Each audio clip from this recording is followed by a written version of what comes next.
Hey, what's going on, everyone? This is Mitch. Good Wednesday morning to you all. I hope you guys are waking up and having a wonderful start to your day, and I hope everyone's been having a great week out there so far.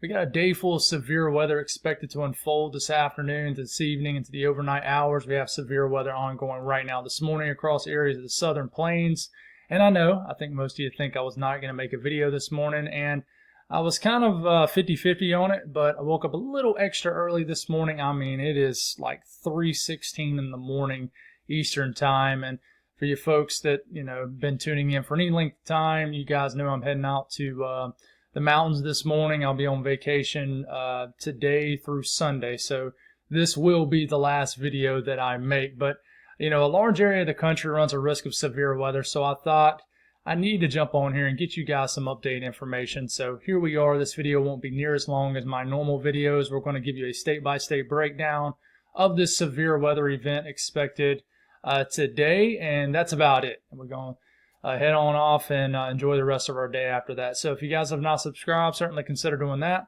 Like the video if you like it. If anybody has anything that I can pray about or pray over, please put it in the comments below so I can pray over it, and it gives others an opportunity to do so too. Let's get rocking and rolling. So, latest from the Storm Prediction Center. This was dropped probably 2 hours ago, so they won't drop another update until probably another 4 or 5 hours from the time I'm making this video, about 8:30, 9 o'clock Eastern time. Now, enhanced risk up, level 3 out of 5. We haven't had much change with this, but if you live in that orange area, level 3 out of 5, an enhanced risk. This does include areas of southern lower Michigan, the entire state of Indiana, western areas of Ohio, eastern and southern areas of Illinois, gets down to northern and northwestern areas of Kentucky, sinks all the way down into southeastern areas of Missouri, a very small section of Arkansas included in this. Now, we're probably going to get some wiggle room with this. Enhanced risk could drop a little bit further southwest, but as of now, this is what we're looking at. Slight risk does include everybody in the yellow, level 2 out of 5.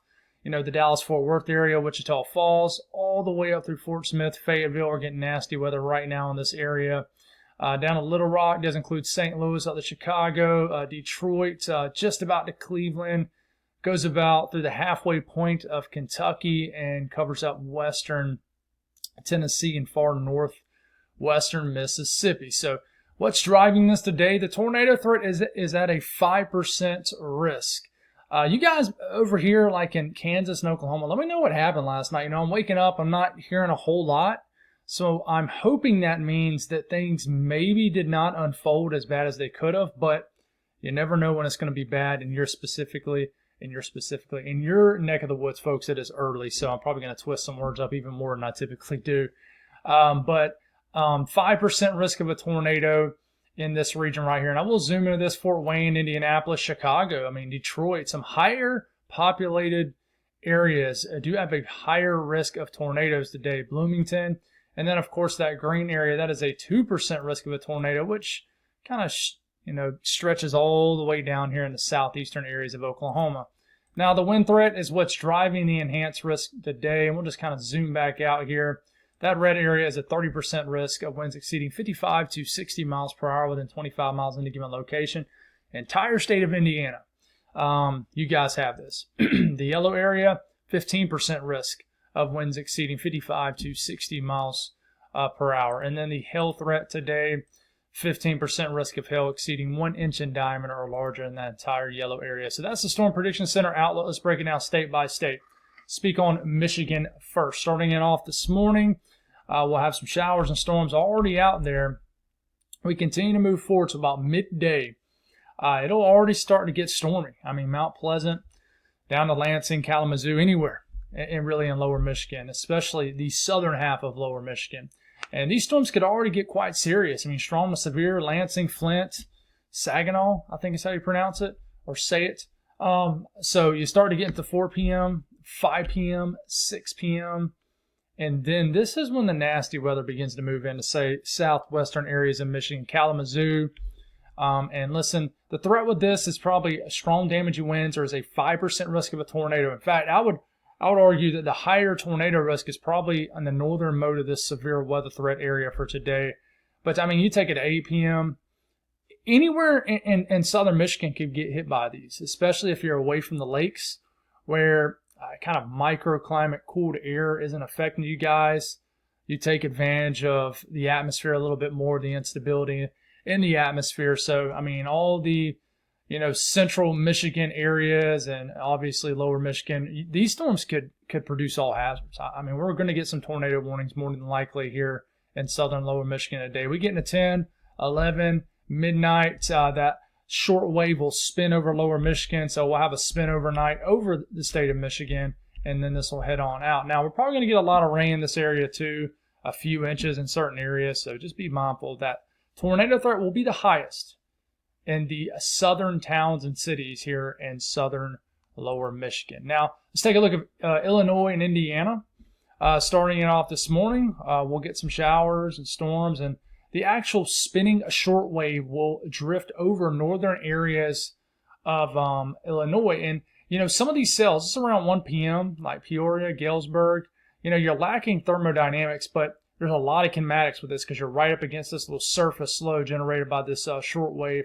But this will continue, and I wouldn't be surprised. We get multiple tornado warnings. You see this kind of bowing out, broken line of almost supercells here. Some of these cells kind of south of Chicago, Gary, Kankakee, I think is how you pronounce it.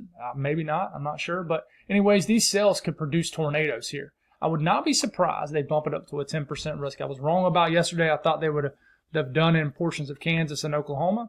I got it wrong. But they could bump it up to a 10% here. But this is around 3 p.m. Lafayette, Indiana, down to Evansville. These storms are knocking on the doorstep of Indianapolis. We get to about 5 p.m. These storms look pretty intense in Indiana. So Illinois, it could begin to calm down for a period. But from 2, 3, 4, 5, 6, 7, like a 5 to 7 hour period between about 2 to maybe 7, 8 p.m. Storms could produce all hazards in Indiana. Illinois, you'll have to deal with kind of the early afternoon stuff in central to northern Illinois, and then sort of like the southern to southeastern areas of the state. For example, Carbondale, I think Mount Vernon, you guys could get hit by some intense cells too down here. Now, we could get additional cells that kind of drift through this evening across central areas of Illinois. But I do think these will kind of lack severe elements, but, I wouldn't be surprised if they do some stuff also. So I think by the time we get into the overnight hours, that low sweeps north and severe weather chances calm down in this region. Now we take a look at Ohio, and we get to about midday. Not a whole lot going on. We take it to 1, 2, 3, 4, 5, 6.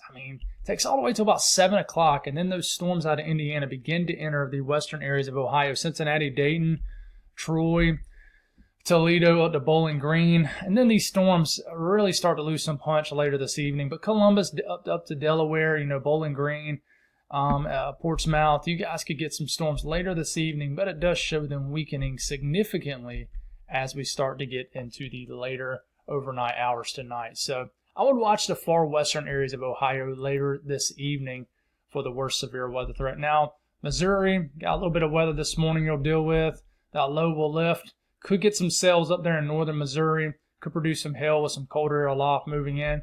And even though the HRRR model isn't really showing it, I would watch out from Rolla Point southeast, this entire southeast corner of Missouri. This particular one of the HRRR model ain't showing a whole lot. But there could be some really strong and severe cells that form in this area. So I know you're not seeing nothing, but please don't think that's exactly what's going to happen is nothing. But we got some cells developing here in central Missouri, northern Missouri. These could produce some small hail. And then there'll be a risk of some strong gusty winds. Can't rule out a tornado. But we get to 9, 10, 11 o'clock. And some cells could form near Joplin, Springfield, Clinton. Watch out for those. But like I said, just want to reiterate this. The southeastern area of Missouri, nothing really showed up on that particular run, but that doesn't mean something, that doesn't mean you're not going to get hit by something, okay? So, Kentucky, Tennessee, a little bit of storm action this morning possible. Could get some scattered downpours across eastern Tennessee, and we'll see about that. And then you see the strong to severe cells near Paducah, Jackson, just western areas of Kentucky and Tennessee. We'll see how much of a punch these pack here in Paducah, the Mayfield, and just all the communities here in western, northern areas of Kentucky. Louisville could get hit by some really strong to severe storms around 5, 6 o'clock around dinner time. So these cells look really strong up here for the northwestern areas of Kentucky. This line could stretch all the way down to Middle Tennessee, Nashville, but Bowling Green shows really intense thunderstorms in this area. Damaging winds, all hazards threat is possible. Tornado threat not as high down here if you compare it to your folks up to the north and northwest. But storms do start to lose some punch here as they get into middle to eastern Tennessee and especially Kentucky up here. But Lexington, Somerset could get hit by some storms this evening. We don't need that. And then things could calm down later overnight and just kind of left over with some leftover showers and downpours. Now, Arkansas, I'll show you guys. We're going to deal with a line of storms that's sweeping in now, but it does show this dramatically weakening in a couple hours.